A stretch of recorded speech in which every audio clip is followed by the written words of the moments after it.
जी अस्सलाम वालेकुम, मेरा नाम डॉक्टर नुमान है और मैं एक neuro developmental and behavioural paediatrician हूँ। आज एक बहुत ही इंपॉर्टेंट टॉपिक पे बात करने वाले हैं, वो है कि एक बच्चा बहुत ज़्यादा गुस्सा करता है, टेंट्रम थ्रो करता है, तो पेरेंट्स से सवाल करते हैं कि डॉक्टर साहब ये तो हर चीज़ पे गुस्सा करता है, चीखें मारता है, लेटता है, ज़िद करता है, अपने आप को मारना शुरू कर देता है।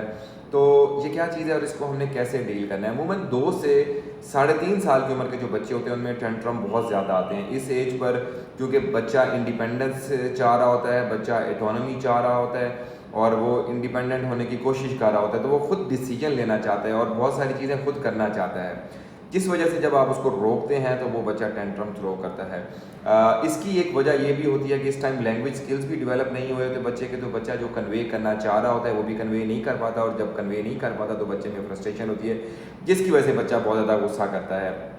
इसलिए जब उसकी बात समझ नहीं आएगी तो वो बच्चा या रोना शुरू कर देगा, या चीखें मारना शुरू कर देगा, या ज़मीन पे लेट जाएगा, या चीज़ें फेंकना शुरू करेगा, यानी ऐसे बिहेवियर शो करता है। और इन्हें हम टेंट्रम्स आम लैंग्वेज में हम वर्ड यूज़ करते हैं, वैसे इसका नाम है टेम्पर टेंट्रम्स। अच्छी बात यह है कि ये बहुत सारी चीज़ें जो है ना, ये टेंट्रम्स जो हैं ये नॉर्मल डेवलपमेंट का हिस्सा होते हैं, लेकिन पेरेंट्स को परेशानी तब होनी चाहिए जब टेंट्रम बहुत ज़्यादा इंटेंस हो जाए, यानी सेल्फ हीटिंग बहुत ज़्यादा हो जाए, चीज़ें तोड़ना शुरू कर दे, रोज़ाना बार बार ये टेंट्रम थ्रो करता हो, 20 से 30 मिनट तक एक टेंट्रम की ड्यूरेशन हो जाए, और बच्चा अपने आप को या दूसरों को नुकसान पहुंच जाए, या बच्चा 3.5-4 साल के बाद भी अगर टेंट्रम थ्रो करे तो ये एक रेड फ्लैग है, तो इसकी एवेल्यूएशन ज़रूरी हो जाती है। कुछ केसेस में टेंट्रम स्पीच डिले में आ सकते हैं, ऑटिज़म में आ सकते हैं, ADHD में भी आ सकते हैं, या सेंसरी इश्यूज़ की वजह से भी हो सकते हैं। इसलिए आपने कभी इन प्रॉब्लम को इग्नोर नहीं करना, जो भी रेड फ्लैग हो आपने डॉक्टर को लाके लाजमी चेक कराना है। अब मैं वैसे आपको कुछ टेक्निक्स भी बता देता हूँ कि आप घर में टेंट्रम्स कैसे हैंडल कर सकते हैं। इसमें सबसे पहली चीज़ हम कहते हैं स्टे काम।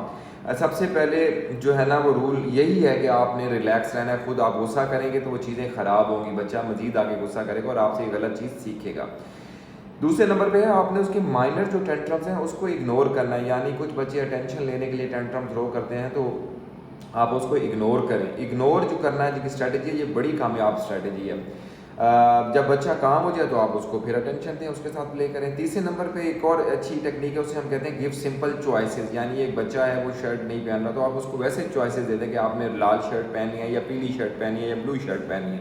इससे बच्चे को फील आती है कि मेरा कंट्रोल है, जिसकी वजह से उसका टेंट्रम काफ़ी हद तक कम हो जाता है, उसको एक अच्छी फील आती है।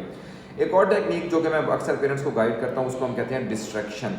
डिस्ट्रैक्शन इस एज के बच्चे पे बहुत बहुत ज़्यादा अफेक्टिव है, और अगर एक बच्चा टेंट्रम थ्रो कर रहा है तो अगर आप उसको किसी और काम की तरफ डिस्ट्रैक्ट कर देंगे तो वो पिछली जो ज़िद है वो अपनी भूल जाएगा।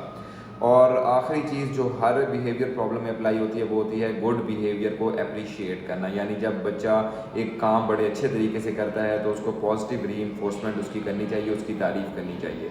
तो याद रखें कि हर टेंट्रम बदतमीज़ी नहीं होती या पेरेंट्स की गलत ट्रेनिंग नहीं होती, अक्सर ये डेवलपमेंट का नेचुरल फेज़ होता है। लेकिन जब भी जो रेड फ्लैग जो मैंने आपको वीडियो में बताए हैं वो नज़र आए तो एवेल्यूएशन ज़रूर करवानी चाहिए।